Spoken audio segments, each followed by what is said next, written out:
Bienvenidos. Hoy nos vamos a sumergir en una exploración, yo diría que fascinante, basada en el despertar del poder interior. Queremos entender mejor esa fuerza, esa especie de motor interno que parece que todos tenemos. Eso es. Y sobre todo, cómo podemos, activarla para crecer y superar los obstáculos de la vida. Vamos a mirar de cerca ese potencial que llevamos dentro. Precisamente.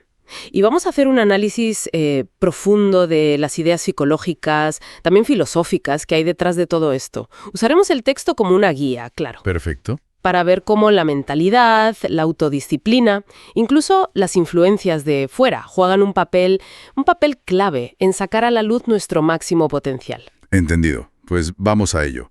A ver, el texto define este poder interior como un conjunto de cualidades, ¿no?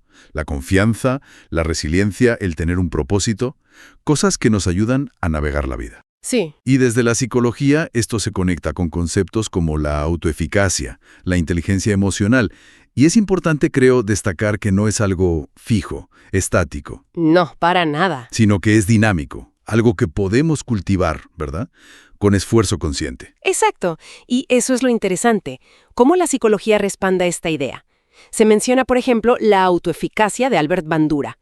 Es esa creencia firme en tu propia capacidad para tener éxito en algo concreto. La confianza en uno mismo, digamos. Algo así, pero muy enfocado a la acción, a la tarea. Y una alta autoeficacia pues se relaciona directamente con tener más motivación, con persistir más ante las dificultades. Claro, si crees que puedes, es más probable que lo intentes y sigas intentándolo. Justo. Y también se cita el concepto de mentalidad de crecimiento de Carol Dweck. Ver los desafíos no como amenazas, sino como oportunidades para aprender. Esto amplifica esa fuerza interior. O sea que no estamos hablando de algo etéreo, abstracto. Para nada. Son procesos cognitivos, medibles, que podemos moldear. Está bastante arraigado en cómo funciona nuestra mente. Y me llama la atención que esto no es solo una idea occidental. El texto señala que hay perspectivas culturales muy diversas. Así es. En filosofías orientales como el budismo o el taoísmo, este poder interior se asocia más con la paz interna, con estar alineado con tu yo verdadero. Una conexión más profunda, quizás. Sí. Y en Occidente, resuena más con ideas como la autorrealización de Maslow, esa búsqueda de alcanzar nuestro máximo potencial, pero al final todas parecen converger en algo. ¿En qué dirías? Pues en que, para despertar este poder, sea como sea que lo llames, se necesita introspección, mirar hacia adentro, disciplina y un compromiso real con el crecimiento personal. Totalmente de acuerdo. Un trabajo constante. Pero claro, no siempre es fácil acceder a ese poder. Aquí es donde la cosa se pone interesante, ¿no? El texto identifica obstáculos internos muy claros. Sí, las famosas barreras. La duda sobre uno mismo, el miedo al fracaso, esas creencias limitantes que a veces ni sabemos que tenemos. Uf, esas son potentes. Si hemos interiorizado críticas, expectativas sociales o fracasos anteriores, podemos acabar con una mentalidad fija que nos bloquea totalmente. Y el bagaje emocional también cuenta, ¿eh? Traumas que no se han resuelto, el estrés crónico, todo eso puede, suprimir o esconder esos recursos internos que en realidad sí tenemos. Claro, es como si pusieran una tapa encima. Exacto. Y a todo esto, que ya es bastante, se suman las influencias externas, las relaciones tóxicas, por ejemplo, que te minan la energía. O las presiones sociales. Pienso en la comparación constante en redes sociales. ¿Cómo puede erosionar la autoestima? Totalmente. O incluso culturas laborales, ¿sabes? Entornos de trabajo que priorizan la conformidad, el no salirse del tiesto por encima de la iniciativa individual. Que te cortan las alas, básicamente. Pues sí.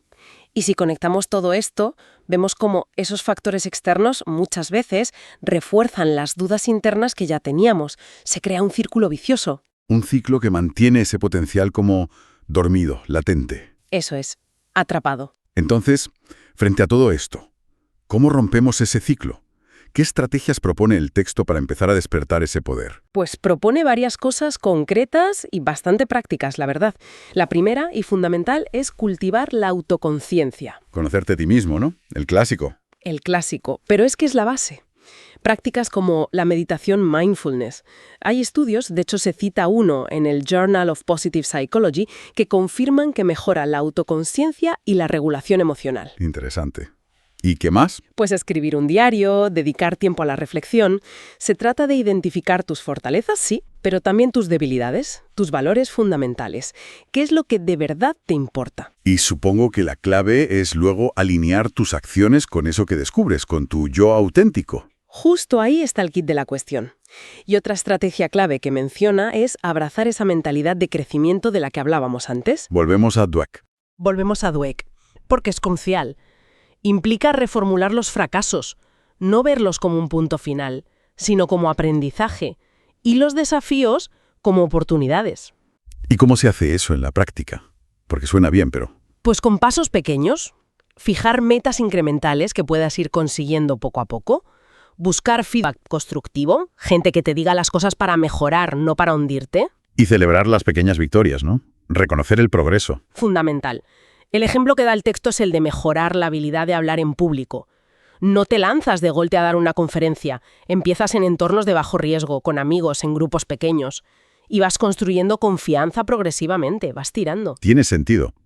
Otro pilar que menciona el texto es construir resiliencia, esa capacidad de recuperarse a través de la disciplina. Sí, la disciplina como herramienta de fortaleza. Establecer rutinas, ejercicio regular, gestionar bien el tiempo, fijarse metas claras, todo eso fomenta la fortaleza mental y también la física. Que van de la mano muchas veces. Van muy de la mano. Se menciona otro estudio en Frontiers in Psychology que relaciona fuertemente la autodisciplina con una mayor satisfacción vital y con conseguir los objetivos que te propones. O sea, que comprometerse con hábitos diarios, aunque sean pequeños, nos hace más fuertes, más perseverantes a la larga. Exactamente. Fortalece ese músculo de la voluntad, digamos. Y aunque hablemos de poder interior, el texto también recalca la importancia del apoyo externo, ¿verdad? Sí. Y esto es muy importante. No estamos solos en esto. Mentores, amigos que te apoyan de verdad, comunidades, grupos. Proporcionan ánimo, te dan otra perspectiva, incluso te ayudan a mantenerte responsable con tus metas. Unirse a una red profesional, a un grupo de desarrollo personal, puede ser muy valioso. Muy valioso. La propia Asociación Americana de Psicología indica que el apoyo social mejora la resiliencia porque actúa como un amortiguador del estrés. Lo cual nos lleva a una pregunta interesante. ¿Cuál? Sobre el equilibrio, ¿no? El equilibrio necesario entre el trabajo interior, que es indispensable, y saber buscar y aceptar ayuda externa cuando la necesitas. Buen punto. Y finalmente hay una estrategia que me parece crucial. Superar el miedo y pasar a la acción. ¡Uf! El gran bloqueo. El miedo al fracaso, al qué dirán, al juicio, puede paralizar por completo. Totalmente. Y el texto es claro.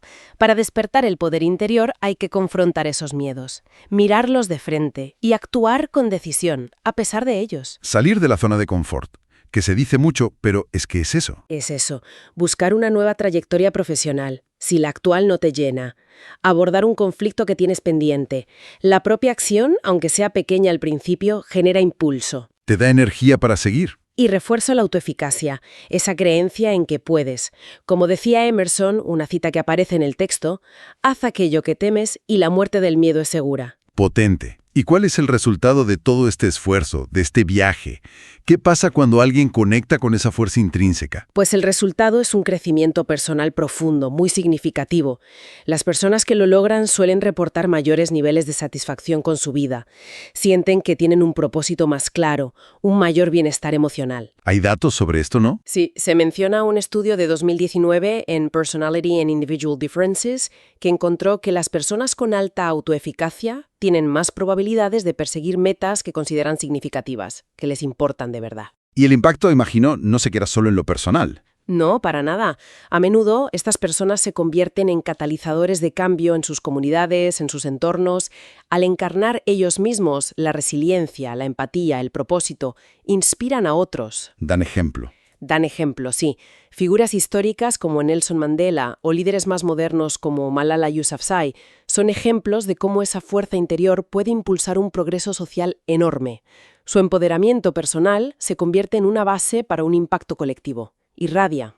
Claro, no es un viaje solo hacia adentro, sino también hacia afuera. Un tipo de éxito más sostenible, más sólido, a diferencia de los logros puramente externos, la riqueza, el estatus, que pueden ser fugaces o depender de circunstancias. Que hoy están y mañana no. Pues eso, el poder interior te dota de herramientas internas para navegar las incertidumbres de la vida, los altibajos. Construyes un éxito que está arraigado en la autoconciencia, en la resiliencia. Y eso te ayuda a evitar el agotamiento que a veces viene de buscar siempre la validación externa. Tiene todo el sentido. Es construir sobre roca, no sobre arena. Una buena metáfora, sí. Entonces, para alguien que nos escucha y dice, vale, me interesa esto, quiero empezar este viaje, ¿qué pasos prácticos sugiere el texto para dar el primer paso? Pues sugiere un enfoque que es estructurado, pero a la vez flexible y adaptable a cada persona. Lo primero, reflexionar sobre tus valores fundamentales. Pararse a pensar qué es lo más importante para ti. Eso es. Y luego evaluar si tus acciones diarias, tu día a día, están alineadas con esos valores. ¿Hay coherencia o no? Segundo paso. Establecer metas intencionales. Desglosar esas grandes aspiraciones en pasos más pequeños, manejables. Aquí puede ser útil el marco SMART. Específico, medible, alcanzable, relevante, temporal. Para que las metas sean concretas. Pequeños pasos, grandes cambios. Esa es la idea. Tercero, practicar hábitos diarios de forma consistente. Incorporar pequeñas prácticas, meditación, ejercicio, lectura, lo que a cada uno le sirva para construir disciplina y resiliencia poco a poco. La constancia es clave. Clave. Cuarto, buscar feedback y apoyo. No tener miedo de interactuar con mentores, con compañeros, con gente que pueda ofrecer guía y ánimo. Crear tu red de apoyo. No hacerlo solo. No hacerlo solo. Y quinto, y muy ligado a lo que decíamos del miedo, abrazar los desafíos.